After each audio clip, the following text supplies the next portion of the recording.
Hi hello friends, எல்லோரும் சந்தோஷமாக இருப்பீங்க. ரொம்ப நாளுக்கு அப்புறம் உங்களை சந்திக்கிறதுல ரொம்பவே சந்தோஷம். இன்றைக்கி நான் சொல்ல போகிற தகவல் ரொம்பவே இம்பார்ட்டண்ட்டுங்க. ஆமாங்க, 13 வருஷம், கிட்டத்தட்ட 13 வருஷம் கழித்து சனிக்கிழமையில் நம்ம சனி ஜெயந்தி வர இருக்குங்க. சனி ஜெயந்தியா அப்படின்னா என்ன ஆனந்தின்னு தெரியாதவங்க, ஃபர்ஸ்ட் டைம் நம்ம சேனலில் பார்க்குற வியூவர்ஸ் மறக்காமல் நம்ம சேனலை சப்ஸ்கிரைப் பண்ணி ஃபாலோ பண்ணிக்கோங்க. வீடியோவை ஸ்கிப் பண்ணாமல் எண்ட் வரைக்கும் முழுசாக பாருங்கள்.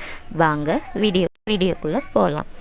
அதாவது நவக்கிரகங்களில் ஒருவரது செயல்களுக்கு செய்யக்கூடிய பலன்களை தரக்கூடிய நீதிமான் தான் இந்த சனி பகவான்.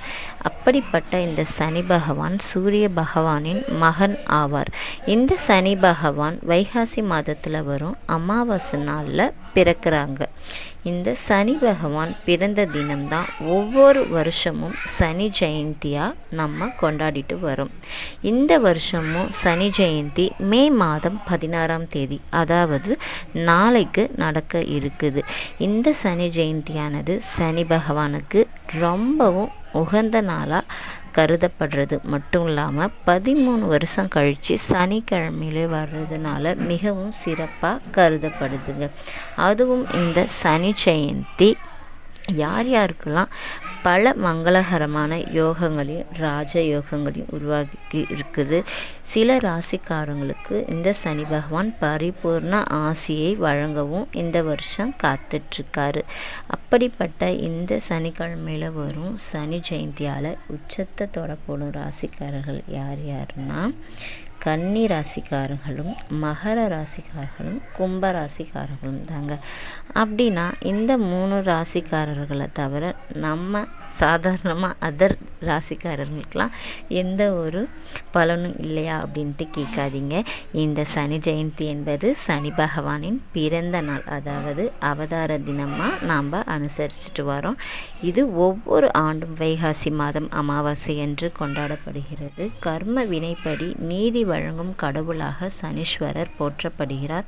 இந்த நாளில் அவரை வழிபட்டு வருவதால் 7.5 சனி, அஷ்டம சனி, இந்த மாதிரியான சனி தோஷங்களுடைய கடுமையான அந்த தாக்கம் குறைந்து நீதி, ஒழுக்கம் மற்றும் செல்வ செழிப்புகள் உண்டாகிறதுக்கான பல வாய்ப்புகளை இந்த சனி பகவான் இந்த சனி ஜெயந்தி நாளில் நமக்கு அள்ளி கொடுக்குறாருங்க. சனி ஜெயந்தி சிறப்புகள், அதாவது 2026 சனிக்கிழமை மே மாதம் 16ஆம் தேதி வர்ற இந்த சனி இன்னும் சிறப்பாக சனி அமாவாசையோடு சேர்ந்து வர்றதுனால மிகவும் அரிதான மற்றும் சக்தி வாய்ந்த நாளாக கருதப்படுது. இந்த சனி ஜெயந்தியை நாம் பக்தர்களான நம்ம எப்படி வழிபடணும்னா, பக்தர்கள் சனி கோயில்களுக்கு சென்று, அதாவது சனீஸ்வரர் கோயில்களுக்கு சென்று நல்லெண்ணெய் ஊற்றி தீபம் ஏற்றி சனீஸ்வரருக்கு அபிஷேகம் செஞ்சு வழிபட்டு வந்ததால் ரொம்பவே சிறப்புன்னு சொல்லப்படுதுங்க.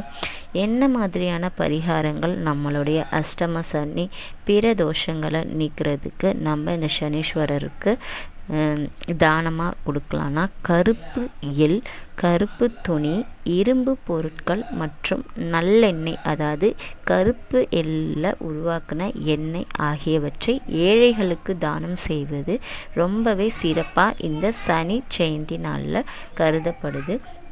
அது மட்டும் இல்லாமல் சனி ஸ்தோத்திரம்னு சொல்லப்படுற சனிக்கிழமையில் சாயங்கால நேரத்தில் விளக்கேற்றி வச்சு, கண்டிப்பாக நல்லெண்ணெயில் தான் விளக்கு ஏற்றணும்.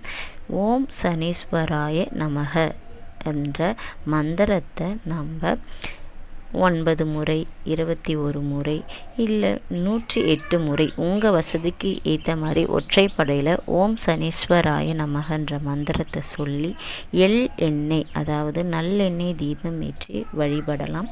ஜோதிட ரீதியாக இந்த நாளில் செய்யப்படும் இந்த பிரார்த்தனைகள் நான் சொன்ன வழிபாடுகளை நீங்கள் கடைப்பிடித்து வழிபாடு பண்ணிங்கன்னா, நீங்கள் நினைச்சு வைக்கிற கோரிக்கைகள், வேண்டுதல்கள், பிரார்த்தனைகள் மற்றும் நீங்கள் செய்யக்கூடிய தானங்கள் அனைத்தும் உங்கள் கர்ம பலனை சுத்திகரிக்கிறதுக்கும் உங்கள் வாழ்க்கையில் ஏற்படுற காரிய தடைகளை நீக்கி நிம்மதி பெறுவதற்கும் ரொம்பவே ஹெல்ப்ஃபுல்லாக இருக்குங்க. அதுதாங்க இந்த சனி பயிற்சியோட ரொம்பவே சிறப்பு. ஸோ நாளைக்கு மறக்காமல் உங்கள் வீட்டுக்கு பக்கத்தில் இருக்க சனி பகவான் கோயிலுக்கு போயிட்டு நான் சொன்ன வழிபாட்டு முறைகளை ஃபாலோ பண்ணி பாருங்கள்.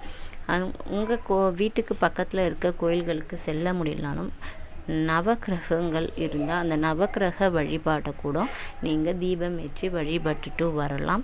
சூரியனுடைய மகன்தான் சனி பகவான். மறக்காமல் சனி பகவானுக்கு பிடித்த உயிரினம் பறவை காகம். காகத்தோடைய உருவம்தான் சனி பகவான். சனி பகவானுடைய உருவம்தான் காகம்னு நம்பப்படுறோம்.